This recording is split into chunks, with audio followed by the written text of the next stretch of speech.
전쟁의 진짜 승리자는 누구일까요? 전쟁의 비정함으로 돈을 버는 남자, 실리콘밸리의 이단아이자 전쟁터에서 가장 사랑받는 이름, 오늘의 돈 괴물, 팔란티어의 알렉스 카프입니다.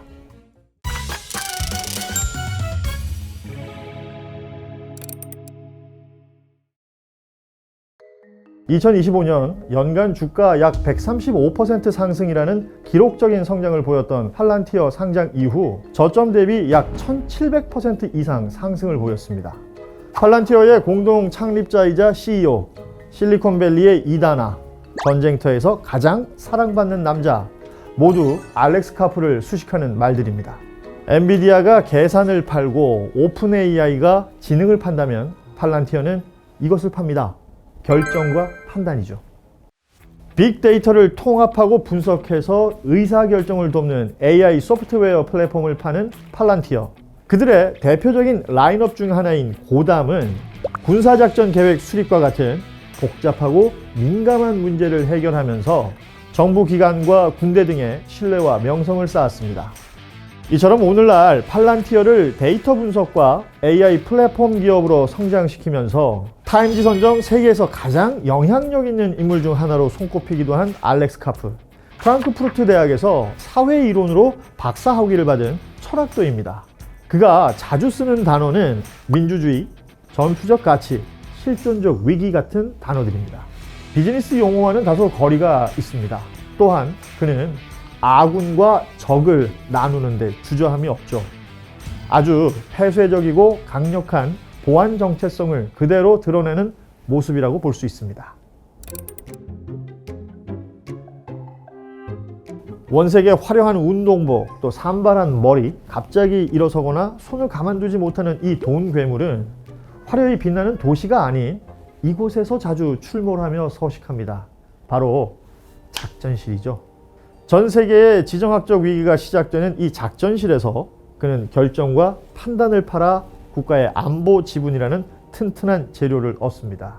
그리고 결코 쉽게 해지할 수 없는 단단한 서식지를 완성해 나갑니다. 팔란티어는 2024년 S&P 500 편입 이후에 영국 국방부와 미 육군의 핵심을 장악하며 서방 안보에 대체 불가능한 입지를 구축했습니다. 이 서식지는 아주 은밀합니다. 구조를 파악한다고 해도 이들이 축적해온 데이터와 보안은 쉽게 파헤치기가 어렵기 때문이죠. 이런 견고한 서식지는 카프와 그의 팔란티어가 입지를 다지는 데 큰 도움을 줍니다. 카프는 장기 정부 계약을 주식으로 삼습니다. 그들의 목표물은 우후죽순으로 생겨나지 않습니다. 다만 덩치가 크기 때문에 오랜 시간 먹을 수 있죠. 풍부한 계약 규모와 긴 계약 기간은 부족함 없이 종족을 이끌 수 있게 해줍니다. 이 포식자 카프와 팔란티어의 핵심 무기는 시간입니다. 약점일 수 있던 도입 속도까지 크게 단축했습니다. 과거보다 훨씬 빠르고 명확해졌다는 것인데요. 과거에는 시스템 하나를 설치하는데 수개월이 걸렸지만 이제는 AIP 부트캠프라는 방식을 사용하는 것입니다. 이 AIP 부트캠프의 핵심은 온톨로지입니다. 기업의 모든 자산과 인력을 디지털로 복제해 놓는 것인데요. 특이한 것은 이 온톨로지가 한번 구축이 되면 팔란티어 없이는 단 하나의 의사결정도 내릴 수 없게 됩니다. 비록 그 기업의 경영진이라 해도 말이죠. 시스템 하나 구축하는 건데 어떻게 이게 가능할까? 온톨로지는 단순히 통계를 내는 것이 아니라 현실의 모든 역학관계를 계산해서 판단과 결정을 돕습니다. 예를 들어 지금 A 지역으로 옥수수 300만 개를 보내야 하는데 가장 빠른 방법은? 이라는 질문을 던진다면 온톨로지는 이렇게 대답합니다. 지금 가용 가능한 트럭 석 대는 50km 지점에 있고 운전사 A는 휴식 중이고 B는 휴가 중이니 C를 깨워야 합니다. 경로는 다리가 끊어져 있으니 우회하세요. 어떤가요? 이걸 단순한 통계와 복제로 볼 수 있을까요? 강력한 온톨로지라는 무기를 장착한 생존 전략 역시 눈여겨볼 만합니다. 미 육군의 타이탄 사업을 따내면서 전 세계가 팔란티어를 다시 한번 주목했죠. AI를 활용해서 센서 데이터를 수집, 분석하고 전장에 정보를 제공하는 이동식 지상기지인 타이탄이 팔란티어를 입게 됐다는 사실만으로도 세간은 경악에 가까운 반응이었습니다. 도대체 어떻게 팔란티어는 타이탄을 손에 넣었을까요? 레이시온, 록히드 마틴 등 전통 강자들을 밀어내고 이 고지를 점령할 수 있었던 전략, 실전용 AI라는 그의 표현에서 힌트를 얻을 수 있습니다. 우리는 시를 쓰는 챗봇이 아니라 승리를 가져다주는 실전용 AI를 만든다. 이 철학에서 만나는 압도적인 실전성은 이런 겁니다. AI를 무기체계에 직접 연결하고 코딩을 모르는 야전 지휘관도 바로 쓸 수 있는 데이터 분석 도구를 설계합니다. 여기에 파편 데이터를 온톨로지로 조립해서 불충분한 정보 속에서 결정을 내리게 만드는 것이죠. 1분 1초가 숨가쁜 상황 속에서 군더더기 없이 실행할 수 있는 파트너의 역할. 어쩌면 이게 그의 생존 전략의 핵심일지 모릅니다. 하지만 이들에게도 약점은 있습니다. 바로 도덕적 투명성인데요. 페이팔 마피아의 대부이자 우파적 자유주의자 그리고 팔란티어의 공동 창업자 피터 틸의 그림자는 알렉스 카프가 짊어져야 할 숙명이죠. 민주주의를 수호한다는 명목으로 전 세계적 감시망인 빅브라더를 만드는 것 아니냐라는 이 시민단체의 비판은 가장 까다롭고 아픈 발톱일 것입니다. 미국 LA 경찰 등에서 사용된 예측 치안 시스템은 인종차별을 정당화하고 사생활을 침해한다는 비판을 꾸준히 받고 있죠. 미국 이민세관 집행국이 불법 이민자를 추적하고 검거하는 과정에도 팔란티어의 기술이 사용됐습니다. 다른 빅테크가 프로젝트 메이븐에서 윤리적 문제로 철수할 때 카프는 오히려 그 자리를 비집고 들어가면서 외로운 신세가 됐다가 이 사건으로 실리콘밸리의 외톨이 자리를 확정했죠. 기술이 인권을 탄압하는 도구로 쓰일 때 개발사는 책임이 없는가라는 질문에 우리는 정부의 정책을 집행할 뿐이라고 대답한 것이 한 몫을 크게 거들었습니다.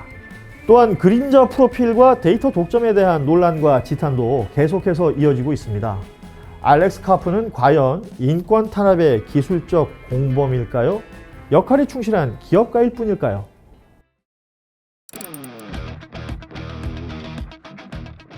우리가 주목해야 할 관측 지표는 명확합니다.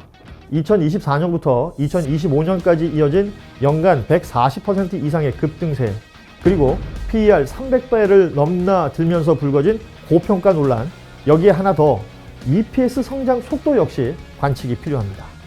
2025년 3분기 역대 최대 매출인 11억 8천만 달러를 기록하며 엄청난 속도로 덩치를 불려가고 있습니다. 미국 육군과의 10년 장기 계약과 S&P 500 편입 이후 유입되는 기관 자금이 체급을 유지하게 하는 비축분이라 볼 수 있습니다. 카프의 팔란티어, 그들의 성장은 과연 어디까지 이어질 것인가? 그것이 중요한 관측 목표겠죠. PER 300배라는 숫자는 시장이 팔란티어를 대체 불가능한 안보 자산으로 보고 있다는 증거이자 새로운 형태의 데이터 권력이 탄생할 수 있다는 신호탄으로 볼 수 있을 겁니다. 여기에 종전 가능성이라는 위기 상황 역시 빼놓을 수 없는 관측 포인트입니다. 많은 이들은 종전을 환영하지만 그들의 먹이나 다름없는 전쟁의 종료를 두 팔 벌려 환영할 수 있을까요? 쉽게 예측하기 어려운 지점입니다. 지금의 상태가 지정학적 리스크가 만든 특수 상황일 거란 가정은 결코 가벼운 가정이 아닐 테니까 말이죠. 이와 함께 주목해야 할 리스크는 아이러니하게도 그의 생존 전략이자 무기와 동일합니다. 대체 불가능한 존재, 교체 불가능성, 그 자체가 역으로 독이 될 수 있는 것이죠.